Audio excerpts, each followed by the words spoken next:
Welcome to RAIN, the Real Estate Investor Growth Network with your hostess, Jen Josey. Join like-minded real estate investors and accelerate your business towards greatness. You will hear step-by-step strategies for success, interviews with real estate rock stars, and we will dig deep into past projects where we bear it all, including the good, the bad, and some just plain ugly. So get excited. Here's the bestower of badassery herself, the real Jen Josey. Listener discretion is advised. Hi, and welcome back. I'm Jen Josey, creator of RAIN, the Real Estate Investor Growth Network. Whoop, whoop. On today's episode, we have a guest that will be sharing their badassery. But before we begin, here's today's badassery bestowment, my little badass gift to you. Today's topic is the power of negotiation. If you want to thrive in real estate, you have to master the art of negotiation. It's not about being pushy or manipulative. It's about creating win-win opportunities that move your deals forward and protect your interests. Here are 5 actionable tips to sharpen your negotiation skills. Number 1, do your homework before every conversation. Don't walk into a negotiation blind. Research the property, the seller's motivation, the local market trends. Knowing the numbers, recent comps, and potential pain points gives you a confident edge that helps anticipate objections before they come up. Number 2, listen more than you speak. The best negotiators ask smart questions and then truly listen to the answers. Let the other party talk about their needs, concerns, and goals. The more they share, the more leverage you gain to craft creative solutions that work for everyone. Number 3, get comfortable with silence. Don't rush to fill every pause. Sometimes a well-timed moment of silence can prompt the other side to reveal more information or even sweeten the deal. Let silence do some of the heavy lifting for you. Number 4, know your walkaway number and stick to it. Before you begin, set your absolute maximum or minimum and commit to it. If the deal doesn't meet your criteria, have the courage to walk away. This protects your business and shows you're a serious player, not a desperate one. And number 5, frame every offer as a win-win. People want to feel good about the deal. Present your terms in a way that highlights benefits for both sides, whether that's a quick close, flexible terms, or solving a specific problem. When everyone wins, deals get done faster with fewer headaches. So, RAIN Nation, remember, negotiation isn't about getting your way. It's about building bridges to badass opportunities. Practice these skills and you'll start closing more deals with more confidence and way less stress. Now go out there and flex those negotiation muscles. Now on to today's episode of the Real Estate Investor Growth Network podcast. Today we have Robert Howard, a blue-collar entrepreneur turned real estate mogul who built his empire with pure hustle and street-smart strategy. After more than 20 years as a top performer in the auto industry, Robert made the leap into real estate wholesaling, quickly scaling to $200,000 to $300,000 per month in deals, all while raising 4 kids and never missing a single sporting event. Unlike the polished gurus who teach theory, Robert's no BS practical approach comes from real-world experience with zero formal education, family money, or connections. Now he runs 4 successful businesses and has helped hundreds of everyday people break into real estate on their own terms. It's my pleasure to have him on the show, so welcome Robert Howard. How are you? I'm doing good. I'm almost speechless after that intro. Cue up the applause for you.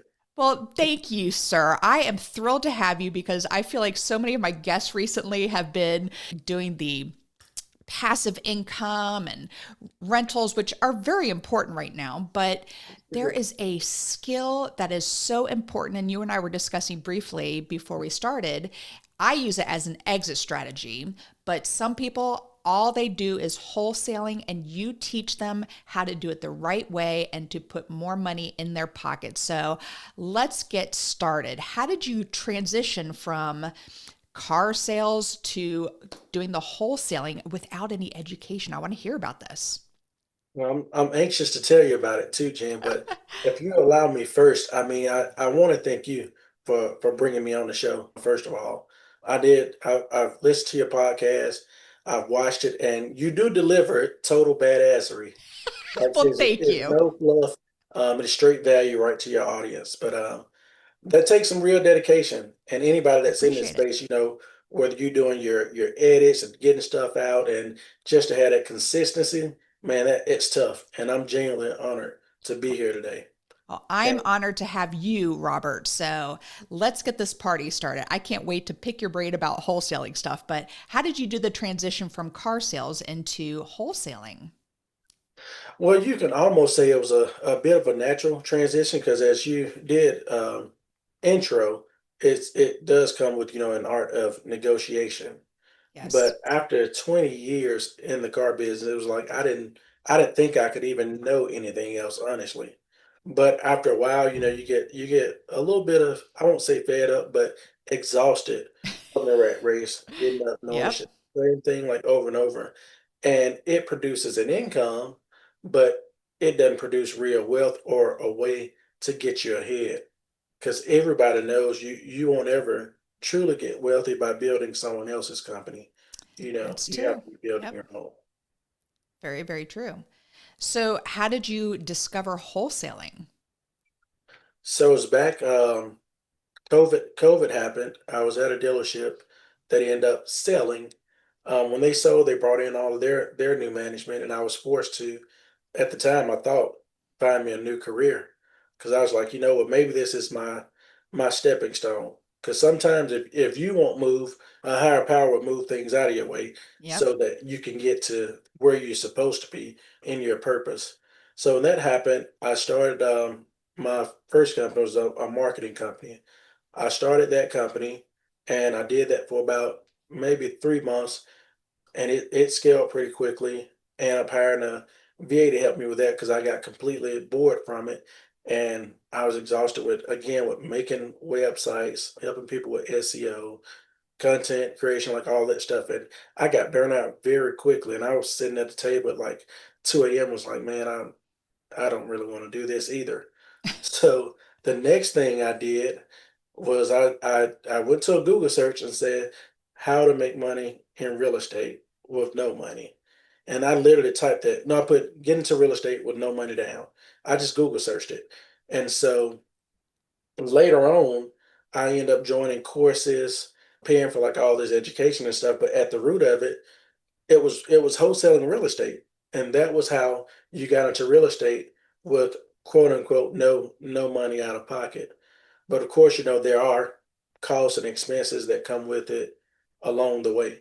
There's nothing that's really completely free, if we're being honest about it. Yeah. When people talk about that free lunch thing, it's real. Nothing is really free. So that's how I even got down into that rabbit hole.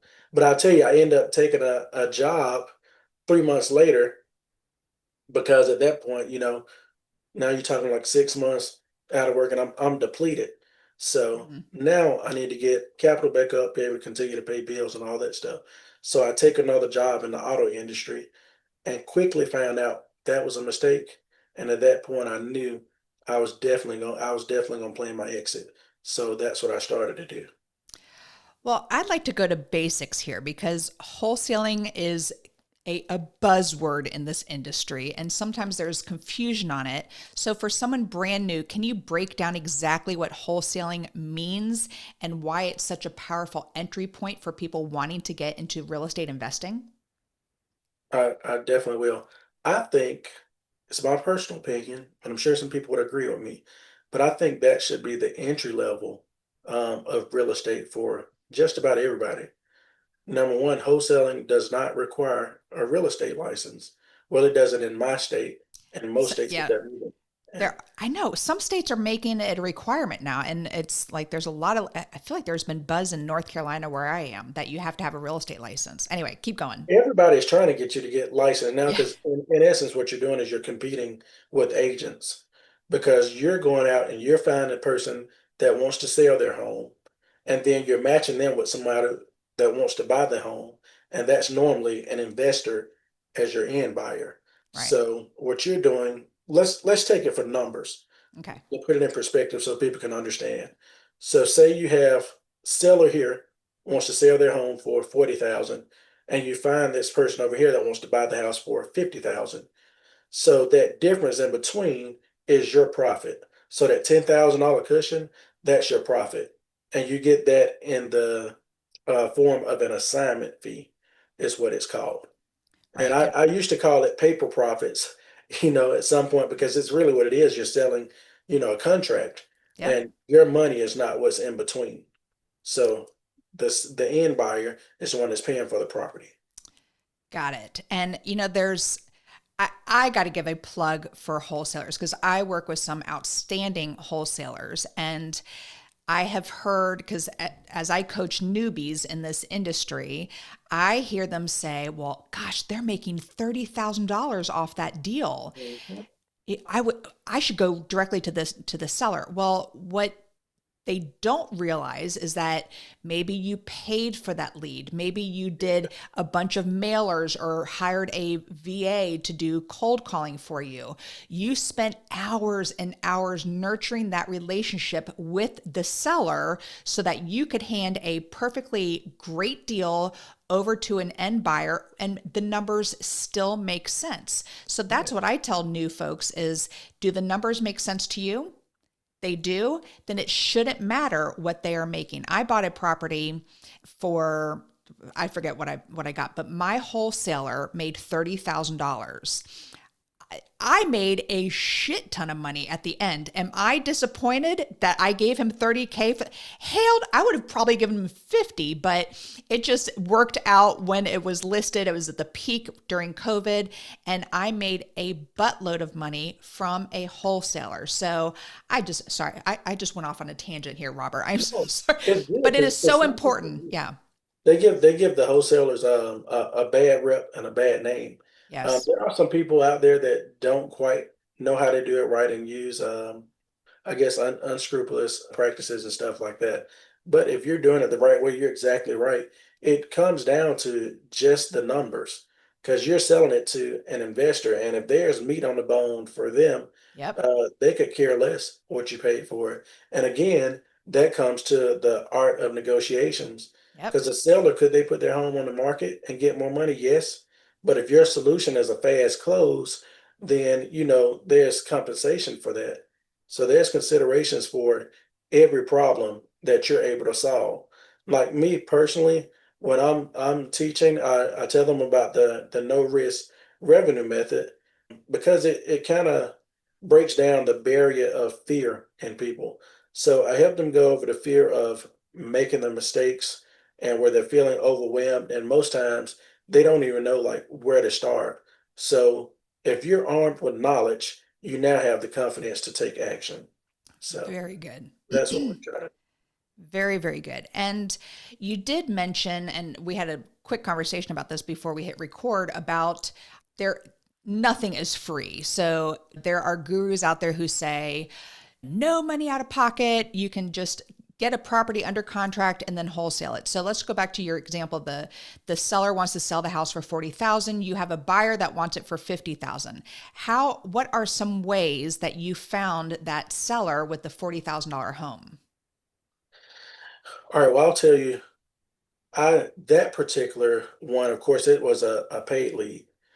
So I was in the auto industry and I was working 70 to 80 hours a week. Whew. So a lot of things you have a lot of times you have one or two things and it's going to be time or you're going to have money.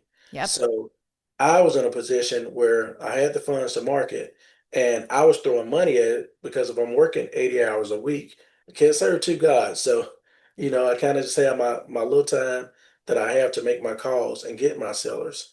But after that, going on, I found a couple methods that don't cost you anything, but you at least have to invest in programs. Like, whether it's a prop stream or not a MailChimp, a prop stream or a dialer or whatever the case may be. In my case, I even hired VAs, but prop stream I think is only like $99 a month. Mm-hmm. Now you can go and pull lists from courthouses. That's free. You get your abatement list. You can go on Zillow and get free leads. I do that by going finding people whose listing is over like 6 months old or something like that. You find a motivated seller like that.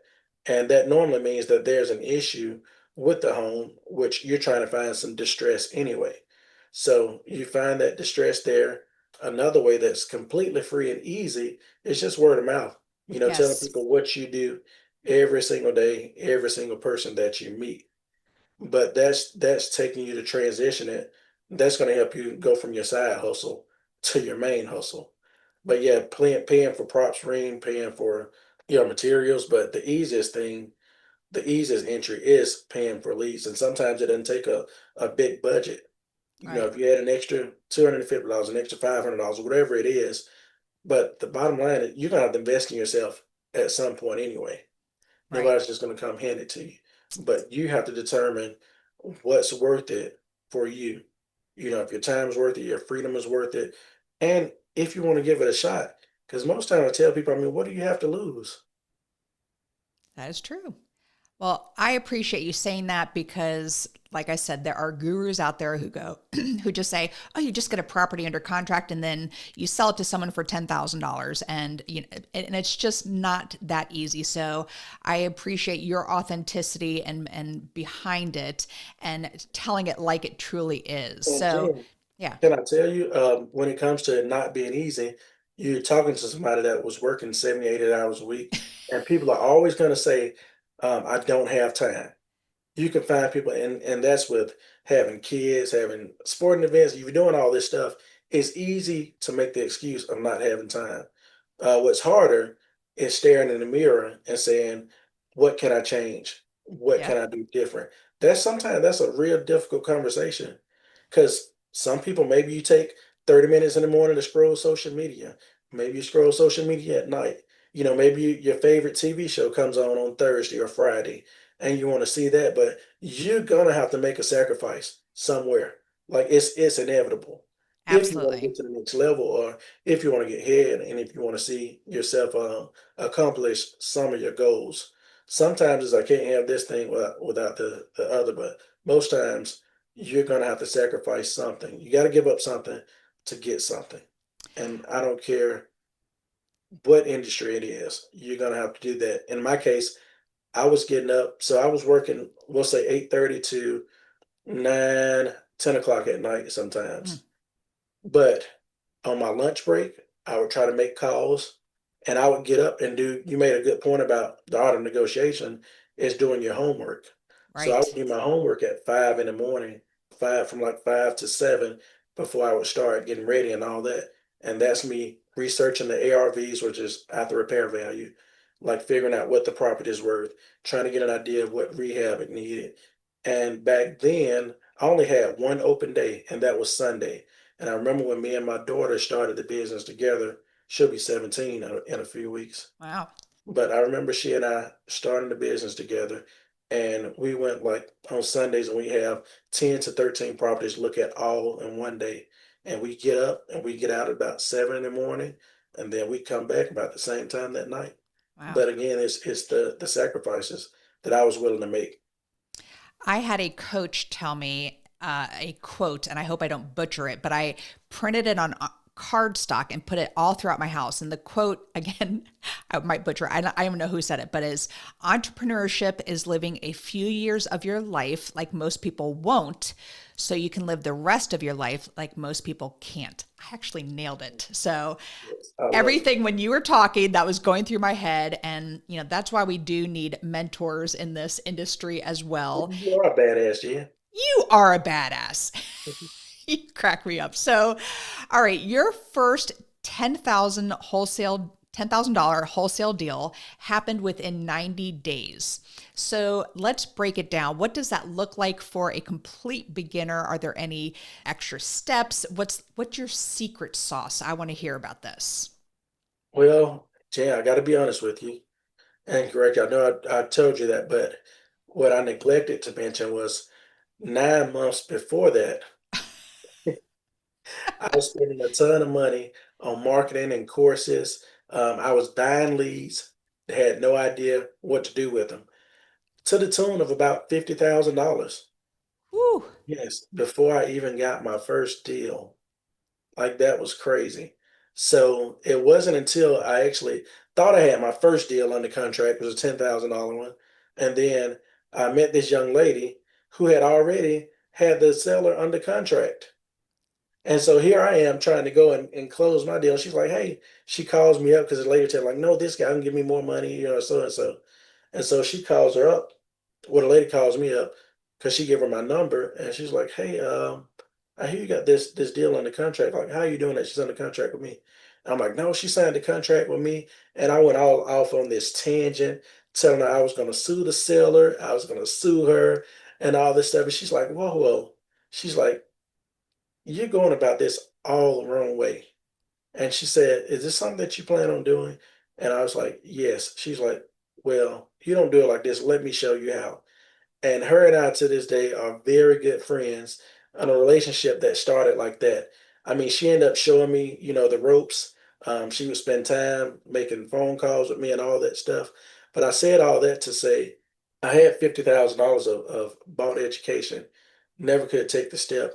And it didn't really take off until she started taking that time with me and holding my hand to that deal. And drum roll, my first deal I made $25,000. Nice. And then from there, it started to be progressing. So I was like, one deal as a side hustle, I was expecting to only make 10, made 25. So I'm like, what if I just did one deal a month? Hmm. I was like, okay, that'd be good enough for me. And the next one, of course, I made like 10,000. And then I'm like, okay, well, what if I do two a month? And then gradually I got my courage up to start investing in more leads because now I can handle them. Hired VA, started to scale, got to about 3 deals a month. But when I got to do about 5 deals consistently, like over a 6 month period, I said, okay, well, I can hang it up now. And it took me 2.5 years, giving full transparency to get to that point. It wasn't overnight.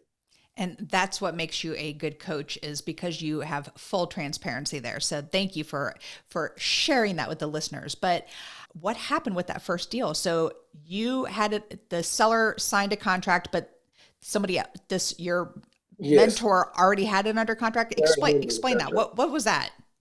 So when you go to you'll give a salary contract, say you can buy it for X amount of dollars. You take that contract and you send it to an attorney. And when you send it off, when I sent it off, came back that the title was clouded basically. Clouded. Yes, because somebody else had already taken the contract.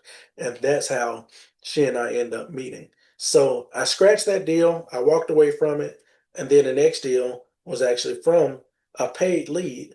So she taught me actually what to do with my leads that I already had. And so I went back to them, got ARVs, learned how to present it to them. And I got in some Facebook groups and stuff, found an investor in one of those groups, took them out to the property, showed it to them. They figured out what it would take, and the rest was history.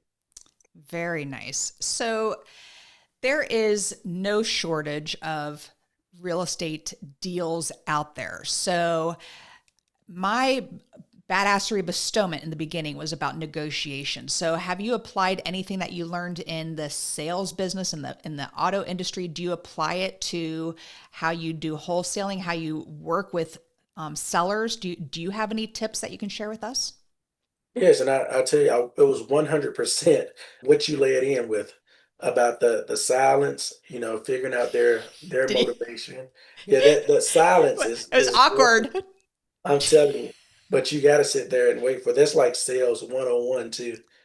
especially when it comes to negotiations, because they usually have this thing that says the first one that speaks loses. Yeah, I don't know if you've heard that I before. have heard that. So in the car business, man, I found myself, and people can back this up, like sitting across just staring at somebody for like 30 minutes. Ugh.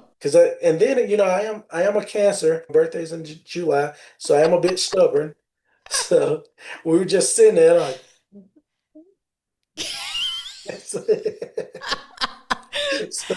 so that was kind of funny. But the true art of negotiation is figuring out the other person's hot points, their whys, and you definitely have to be a good listener, because if you listen close enough, they're going to tell you exactly how to sell them.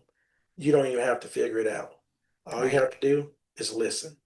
So I turned out to be an extremely good listener. As a podcast host, that silence is like deadly. And so for me, it's so hard, changing my mindset when I'm dealing with homeowners to getting the interview done. So it was awkward for me during the badassery bestowment to I stay mean, so, silent for that long. you like count one, two, three. 1, 2, 3, go. Oh my goodness. Well, that is a good tip. Thank you for that. So, all right. You talk about that you do not miss any of your kids' sporting events, which I just admire that so much. I had parents who are the same way. So, when you're building these businesses, do you have any advice for listeners who are really struggling with trading time for success? I do, but it's difficult too, Mhm. because I wasn't always able to trade that time, and I'm sure when they first start off, they're gonna find it difficult too. So I was kind of a helicopter parent, kind of flyby, for a lot of times. A lot of times I made the events, but I wasn't really present. I was there, but it's always focused on, okay, well now, like what's next? What do I got to get to and all that stuff. So I don't want to make it just like it's all roses and all that stuff. So it came again with some difficulties, because in the beginning stages, we all know as an entrepreneur, like you're gonna have to bootstrap it, and you have to be able to put in those long hours. You do it so that you can work for yourself, but the idea is also you can work just as hard for yourself as you do for someone else. Hmm. But what keeps you going is knowing at the end, like I have this freedom, I will get to every sporting event, I will get to enjoy it, and that's what kept me going. But yes, I was at all of those events, and every employer that I was with knew that that was important to me. And even when I made my exit and told them those are the reasons why they couldn't do anything but shake my hand, like it's no bad blood, no anything. So I'm just curious, what sports are your kids in? all of them, volleyball, baseball, basketball, soccer, and what else? And like the AAU, the summer stuff. So all of it is just year round. It's a lot. I I did told AA. right, so for my birthday, I feel like how these moms, like it's nothing comparable, but I get their sentiments, because when my birthday came, I was like, I said, what do you want for your birthday? I said, just like a day of just peace. I don't want to do nothing. I don't want to deal with kids. Just for them, because it's literally like it's always something. Yes, and you have Like, four kids. Goodness gracious! So, and I told you before, I'm allergic to kids because I'm a former school teacher. So, that'll I do it. that'll do it. I will tell you. So, I want to go a little bit more into the actual wholesaling process and big question for you because we were talking about what it takes financially to be a wholesaler, and there you gave us great tips on ways to not spend so money on the front end, but on the back end when you're trying to find buyers for your deals, do you use, like, say, investor lift? How do you promote it? Do you just promote it on Facebook? How do you find your buyers? My buyers, believe it or not, for the property, so I'm in Birmingham, Alabama, and the properties are fairly inexpensive here. So a lot of your buyers you can find, under 100,000 on Facebook. But yes, I've used the connected investors, the Right. investor lift. I've used all those to liquidate some deals as well. And over time, you'll create great relationships, and you'll have a buyer network where you can just do it from your cell phone. But very early on, That's why I was liquidating a ton of my deals. Even now, if I get something under contract that's, $30,000, $40,000, I know within a day or two I can have it going on Facebook. Very good. And you stick in your neck of the woods? Yes, I do. Okay. I do. Because there's a Because lot of, in virtual wholesaling yes, thank you. is very good, and I know people that have made tons of money doing it. But me personally, it's just not my style.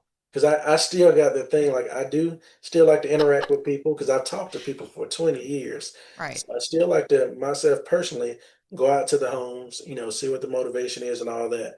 Now I do have people that set the appointments for me. I don't necessarily have to be on the phone doing the cold calls and the follow-ups and all that, but when it's time to go out and see the property, there's a 95 to 99% chance that they're going to see me.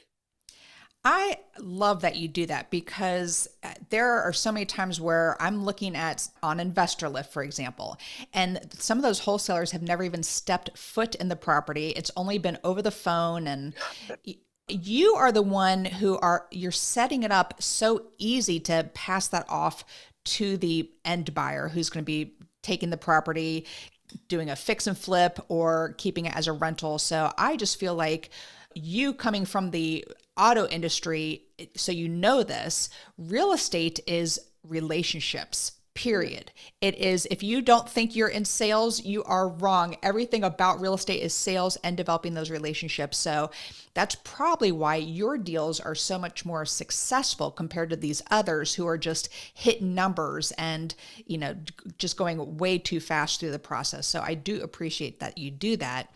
When you're coaching people, do you only coach students in Birmingham, or are you nationwide? To explain your coaching program a little bit. We coach nationwide Okay. because the program that I teach is a virtual one.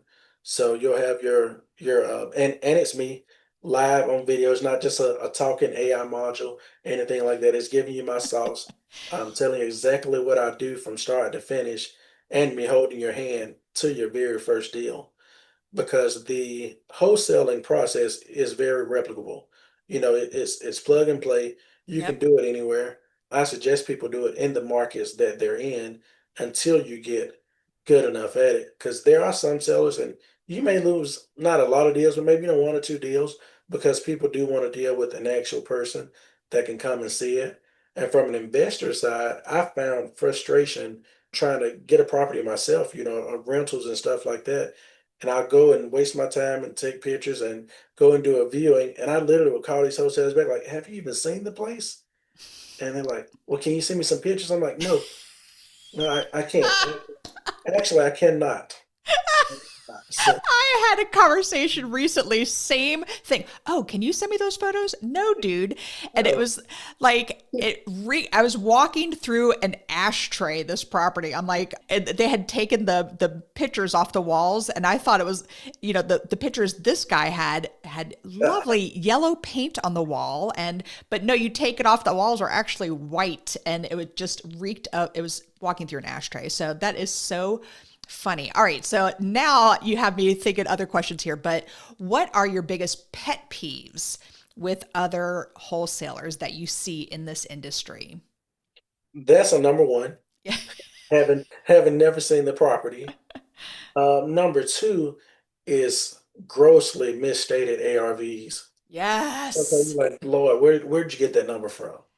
From comps Yeah. 3 years old, Yes, PS. and even That's where that, they and got it. sometimes they're going over major highways. They're going Yes. 2 miles out, like, and all this stuff. I'm like, "Dude, I don't know where this is. Like, how are you comparing this?" Right. But that would be the two that are deal killers, like 100%. Because if you can't nail your ARV down, you're going to be stuck with your deal. And I have a very good reputation for being able to close on every property I put Nice. under contract, even if I want it for myself, because if the numbers make sense, you're gonna sell it. It's just that easy. If the numbers don't make sense, it's probably a reason that you're stuck with it. Or if you didn't do a proper, inspection on it, and you missed a foundation, a huge crack while you were walking around, and you just snapping pictures and all that. So there is an art to it. And we do teach the right way to do it. Very good. Do you do pictures or video? I do both. Okay. I I do pictures and videos, and I'm gonna get stoned for this, but I don't like the Google Drives. so what do you use? I use Dropbox exclusive. Okay. Yes, because in the Google, because I mean, number one, you're forcing somebody to have a Google account, Okay. so you limit. And I never wanted to limit my buyers. Some people don't have a Google, and some people are older. Maybe they got a Yahoo, maybe they AOL, maybe they don't have it at all. Did you But just if I say give them, AOL? yes, I do have an old AOL address. That's how I know. So I'm like, man, I don't want to, shit on You're, nobody that has you're AOL. you're the remaining AOL survivor out there. And That is I'm so probably one funny. keeping them in business. I love that. So other mistakes, let me, my favorites, we're talking about videos and pictures, is where they take pictures of like furniture. I'm like, you want to see warts and all. If I am looking through Investor Lift, for example, and there's pictures of all the bad stuff, I'm like, I already like this wholesaler. I already And, want to work with this and so wholesaler. I hate to cut you off, No, go but ahead. I taught my daughter. So my daughter can go into a house like now, like by herself. And sometimes I send her unassisted if it's a safer neighborhood and no men there and stuff like that. It has to be the right situation for me to send her Right. alone. But when we're together, I literally tell her, look, I'm gonna talk to the homeowner. You go do your thing. She knows to get that rotted fascia boards. She knows to get this AC that's like 20 years old, Mm-hmm. like and all that stuff, and go around and get cracks in the foundation. Like she knows what to look for, and rarely will we have lower pictures. So when we are taking our pictures, a pro tip for people is we try to get all four corners of the room and showing the ceiling so you can see like if there's leaks or something like that Or because popcorn ceiling. it Right. can make it look pretty. But the idea, like I tell you, so we aren't trying to put this on the market and make it look pretty. I said we want people to know what they're getting because we want them to close. So we don't want to waste anybody's time and we don't want to waste ours. So Absolutely. And thank you for sharing that and cutting me off of that because that is absolutely important. I do have one wholesaler I work with that only does videos. And I'm like, I can't zoom in on the outlets to see if they're two prong or three prong, just little things like that, and pull the shower curtain back. I made this mistake of purchasing a property one time and never pulled back the shower curtain. And then when I bought the place, there's a screwdriver holding the faucet together, and you had to turn with the screwdriver to turn it on. So I'm like, oh, I'll tell you, a few months ago, we had a property before we went to view it. Somebody sent it to us, and it had the shower curtains closed. We pull it back, and there are like three dead rats in there. So yes, do always pull back the shower curtain. absolutely. Well, this has been so fun talking about those things, and totally none of the Chat GPT questions, by the way, that they spit out at you. But one final question before we move into the second part of the podcast here is: but looking back, what's one piece of advice that you'd give to your younger self or anyone out there who feels like the odds are stacked against them, basically? To my younger self, I would say don't doubt yourself Good. because there was a point in the auto industry where I felt like I was making the most money I could in life. And it was like, if I'm not doing this, then what else could I possibly do? And it's like, and so I got very comfortable. I got comfortable at that income. I got comfortable at those hours, and I just settled in. Mhm. So there was a point that there was very high doubt that there was anything else that I could do that could bring the similar income and still give me a lot of freedom. I always thought if you're gonna make like a ton of money, like you just got to burn yourself out. Yep. Hustle. Yeah. Yep. And then what about the person who's on the fence about possibly getting into wholesaling? What advice do you have for them? For that person, if it's a passion of yours, you ever wanted something that you could do as a side hustle and turn to your main hustle, is jump. I always tell you, you got to jump because you can look at all the YouTube videos you want. Hell, you can look at me even and listen to my course and get there and not do anything with it. And for whatever reason, like I talked about, a lot of it is sometimes, fear of the unknown, fear of making that mistake.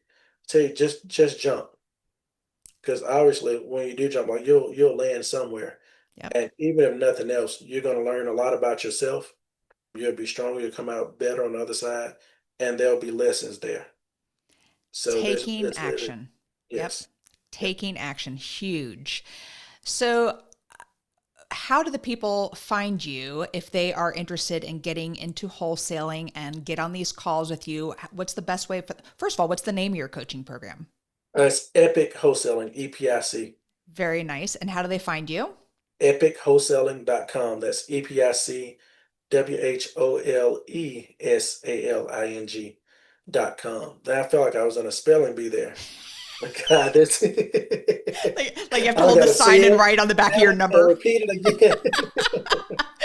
Yes, Well, EpicWholesaling.com. And if I tell you what, anybody that's listening to your show, if they can find me on Facebook, it's Robert.Howard.3150. It's my profile, but it's Robert Robert, last name Howard Howard. If you find me, you'll know it's me. I sent you my profile pic, didn't I? It's I the love it. in the pink suit with a Love crisp it. white shirt, and that's how you'll know that you found me. But just shoot me a DM or a private message, and just put the word jump in there. If you do that, just for being on Jen's badass show, I'll send you all my intro to wholesaling. I'll send you the scripts that I use for the free things like Zillow. You got to talk to a realtor or something like that. So I give you access to that and a cold calling script. So it'll be a little bit, my contribution to getting you started and getting you off the fence. Well, thank you. We love free stuff on the Rain podcast here. So I am going to have to check that out myself. And I love scripts. I love comparing scripts and seeing what other people say and what works for them. So, Robert, thank you for that. I want to move to the second part of the podcast here, which is what makes Robert Howard a badass. And I use the acronym BADASS. And the first letter is B for book. What's a book that's made a huge difference in your life? Believe it or not, it's probably a lot of people's. It's Rich Dad, Poor Dad. Yep. That had a profound. So that's what shifted my mindset. To even because of course it's possible when you're thinking about it, and I don't know if, for people that hadn't read it, he goes and meets this guy that's of course an entrepreneur and a huge mogul, and he basically just tells him about just building his own company, not building it the back of somebody else's. So that was Yep. huge. It's so funny. And we call that the purple Bible in this industry. But Really? the, Okay. when I kept hearing about that in the beginning, when I first got started in real estate investing, I'm like, rich dad, poor dad. I'm like, I don't have kids. I'm like, is that a parenting book? What is So someone with 4 kids, I can see why you picked that up right away. But anyway, all right. The first A in badass is for advice. You've given us amazing advice, but I'm curious, what's the best piece of advice you've ever received? Man, I've talked to so many great people. The best piece of advice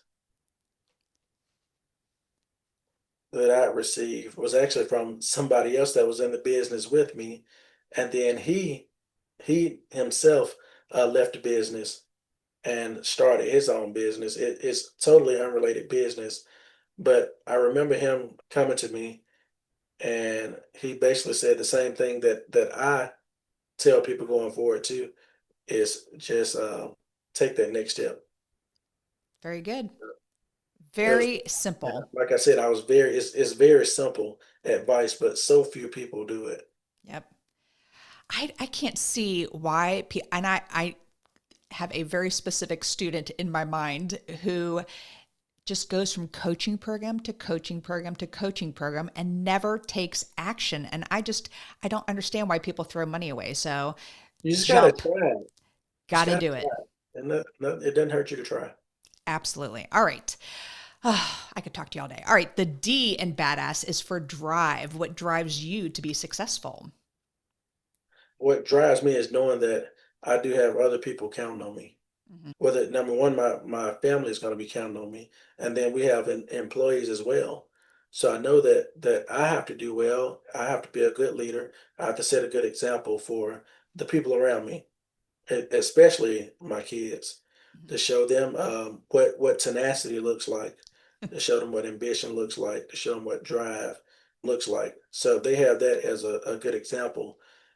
In my case, I didn't have all of that, but so I just kind of figured it out. But for them to have an example and a roadmap for something they can look after, so it drives me to be able to show them and be a good example, and also for our employees to know that you're the person that has to provide for someone else. So you got to be on top of your shit. Love it. So your 17-year-old daughter, is she going to go to college? Or she's going to go straight into real estate after I'm assuming she hasn't graduated high school yet, but No, she's in her senior year. She'll graduate this year, and we try to have extensive conversations about it. And she shuts me down all the time. Just classic, my stubborn daughter. I'm just like, Dad, I don't want to talk about that right now, but I've left the door open for her that I won't force her one way or another, because the good thing about what we've built is she now has options, and she doesn't have to create just this obligation or go and load up with debt or just jump out on her own as soon as she graduate high school like I did. So I give her the option to be able to have it's unilateral, of course, but I do give her the option to either go to school or do something in real estate. But she always has a job, with the company, and she works across all four of them right now. Matter of fact, nice. she's gone right now doing two tasks for the company. But when she graduates, I told her if it she wants to take some time, please do that, because you don't want to just waste money jumping into school just because you think that's what everybody's doing or that's the thing that you have to do. But I do know with certainty when she's old enough here at 19 to get a license, that's one of her goals. Nice. Very good. Thank you for sharing that. I was just curious. All right. The second A in badass is for aspiration. I'm a big goal setter. So, what is a goal you're currently working on? Currently, so the reason I said a long time ago that people have to start or they should start in wholesaling, because that allows you to accumulate cash. There are a lot of people that teach differently, and I don't have a problem with that. I can agree with some of what they say, and they tell you use other people's money, get the credit, and all that stuff. And that's good. And yes, you can get that credit, but at the end of the day, you have to have some kind of income still to pay for that debt. Hmm. You have to be able to service that debt. It's a better and easier option to me, because not only in wholesaling can you build up your capital, you're getting a chance to get out there and get real world experience. So you're getting to see what a property looks like, the stress, what it looks like, rehab, an idea of what properties are worth, an idea of what budgets look like, an idea of what the after repair values are. And that stuff you won't get just hopping into it from a different standpoint. Even as being an agent, you don't have the investor side Hmm. figured out. And a lot of time, I think you need to get the investor side figured out first before just going, because it lends credibility too. So I say starting wholesaling to build up cash to bring me to what our aspirations are. But we've done multifamily about three times, had about three buildings there, but we want to get a sizable multifamily. Very nice. So, when you said I done for some multifamily, you meaning not flip them or wholesale them. You purchase them and you have renters in there. Is that what you were saying? So we flipped two of them and have renters in one of them. But yes, we bought and rehabbed and resold and rented multifamily. Nice. Very, very nice. Yeah, I have a problem property in Southern Virginia that I'll sell you cheap. 12 unit. I'll take it. Let me tell you. No, you That's one thing I can tell you now. I ain't scared now. You could have called me a few years ago, but I'm I I'll send you the link later. It is we are giving this property away. All right, moving on. So the first S in badass is for systems. What systems do you have in place to help you achieve success? well, it ain't much. They tell you if you want to go fast, go alone. But if you want to go far, you go together. So Huge. one of the systems that we use is employing, VAs, employing assistants. We recently just made another hire this week, actually, to be able to expand. So we have help in numbers, and there's strength in numbers. So that's one of the systems that we use consistently. We're always trying to hire the best people we can so that we don't have to do everything. And they're going to use our same routines because you're going to get, of course, my personal routine is getting up very early in the morning and starting my day, but theirs going to start with checking our rent rolls, checking banks, and then going on to leads, responding, setting appointments, and you're going to follow up different times of the day. I'll give you the entire system, but it's built on people, putting the right people in place. I have a question for you about virtual assistant on VAs, or not necessarily virtual assistants, but having cold callers. So I know immediately when someone's cold calling me, I say, Jillific Holmes. Boop. Hello. That's what they do. Yes. I'm like, you called me. Yes. Like, start with, hi, I'm Jen and I'm calling about, or like be there ready. The pause, it kills me. I understand how cold calling works, and then you pick up and then you start, but the first words out of them, hello. I'm like, yes, you called me.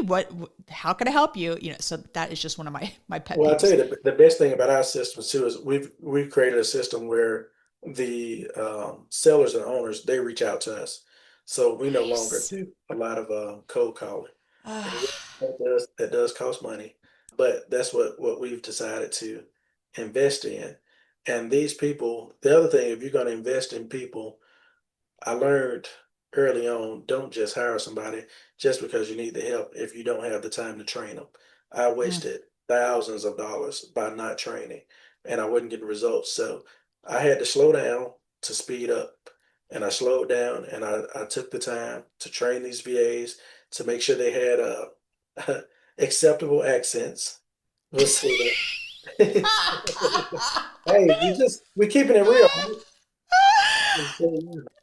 Oh my So gosh. the accents are okay, and train them on stuff you saying, like, because you can hear it a mile away from somebody that doesn't do their research. Like one of my VAs, like if it's an appointment or something like that, like he knows that he better have me like an ARV, an idea like what they want, what's around, comps, and all of that before we even waste anybody's time. So. Nice. And I And love that warm came from leads. me training him just like that. He's gonna have my roof age, my HVAC age. Like, he's gonna have all this stuff from me before we even get there. So And thank you for saying with the accents and keeping it real, because that is true. It is tough, and that also just leaves a very and present.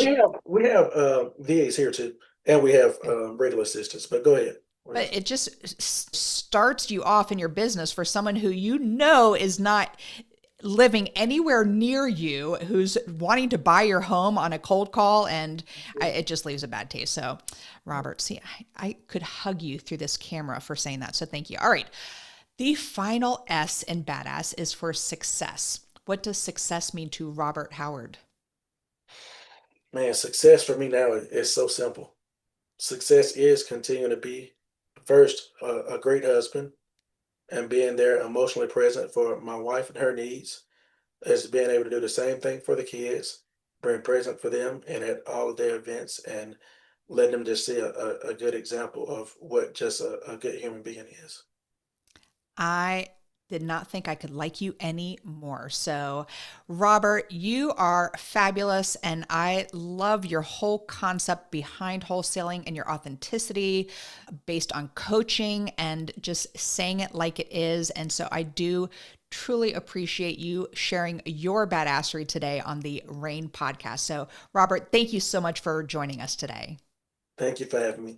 Absolutely. And that is all. Thank you for listening. We will catch you on that next episode. Now go out there and share your badassery. And don't forget, make it a great day. Take care. Bye-bye. Whoop, whoop. Thank you for listening to RAIN, the Real Estate Investor Growth Network. Be sure to subscribe on your favorite podcasting platform so you never miss an episode. If you need more badassery, you can follow Jen Josey by visiting therealjenjosey.com or become a member of RAIN by registering on rainmastermind.com.